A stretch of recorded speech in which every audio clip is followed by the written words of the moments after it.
Welcome back. Thanks for staying with us. Some political analysts say if the Democratic Alliance fails to mend its relationship with coalition partners, Johannesburg Mayor Dr. Mpho Phalatse may be removed from office before the end of this year. Phalatse was subjected to yet another motion of no confidence earlier this week, which was tabled by the ANC and supported by minority parties in the opposition. For more on this, we're joined by political analyst Sandile Swana. Very good afternoon to you. Thank you so much for your time.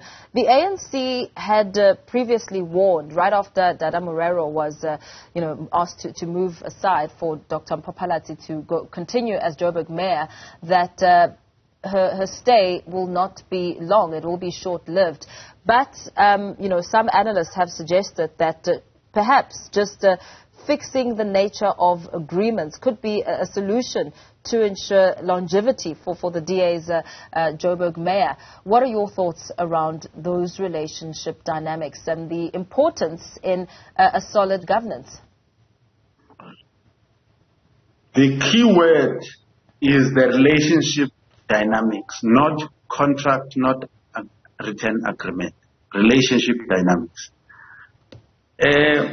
The problems that have happened is that there was a misbehavior between the DA and the PA in the Cape, and that resulted in Gayton Mackenzie stating clearly that he's going to work around the clock to get the DA removed from certain municipalities because he felt insulted by the DA.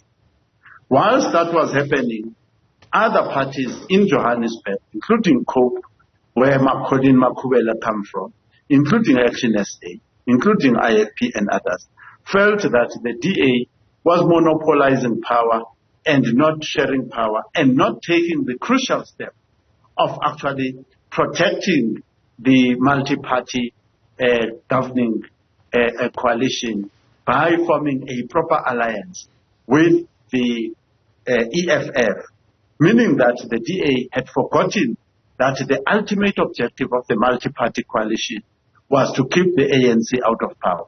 But it wanted to do that on its own terms and making everybody to agree to its own terms. And that is what has put the whole idea of coalition agreement, coalition, in question right now, because there is no mutual respect.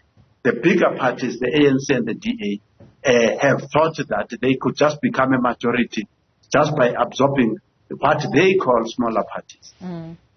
So you say that the key word really speaks to relationship dynamics, but the DA wants to introduce legislation in Parliament that they say will stabilize coalition governments, and among this is a proposal on the electoral threshold. Is this a step in the right direction? I am not convinced that this is a step in the right direction. This is a demonstration of poor leadership, absolutely poor leadership. You can legislate in things that you are largely successful in. In other words, when you legislate people in the way that they want to live, in something that they believe in, already, then you legislate what they already believe, then they are going to obey that and actually carry on.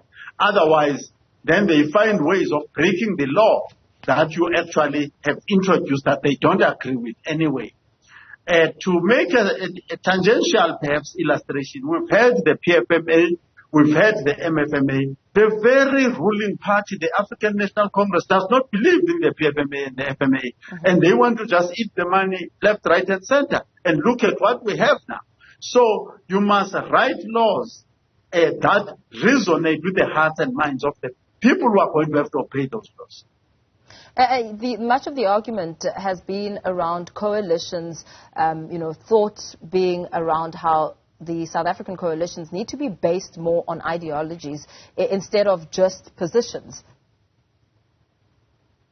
Yes, let us say, first of all, coalitions and politics, including political manifestos, must be based on the Constitution. Our Constitution is a positive Constitution in the sense that it says, for instance, ideas like there will be free education and things like that. So the things, the actual day-to-day things water, electricity, and things like that are actually stated in the Constitution.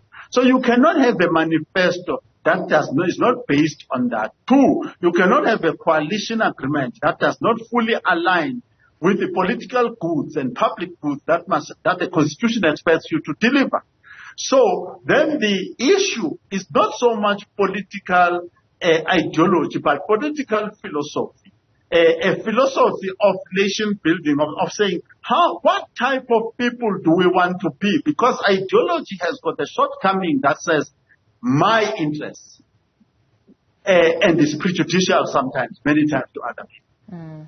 And as you mentioned, I mean, that in itself exposes the weaknesses, the leadership crisis that comes with it.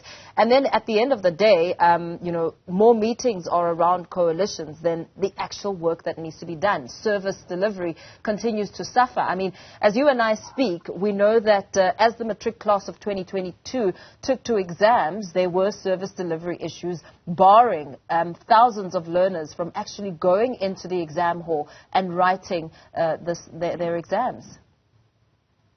I mean, a lot of us, including myself, have been in a boardroom with directors and the lights go off.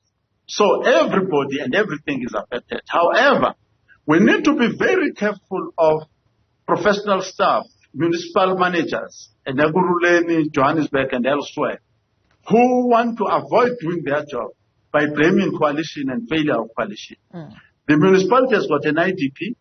The municipality has got an SDPIP. Every manager has got a performance management contract. So everybody working in the municipality should be knowing that by 8 o'clock I must be there, by 9 o'clock I must be here, and so on. The day-to-day job should be continuing and not dodging around the issue of coalitions. Very well. Thank you so much for that analysis. The political analyst Sandile Swana weighing in there on the nature of coalitions and, of course, the role of the DA and that, of course, wrapping up some of that discussion.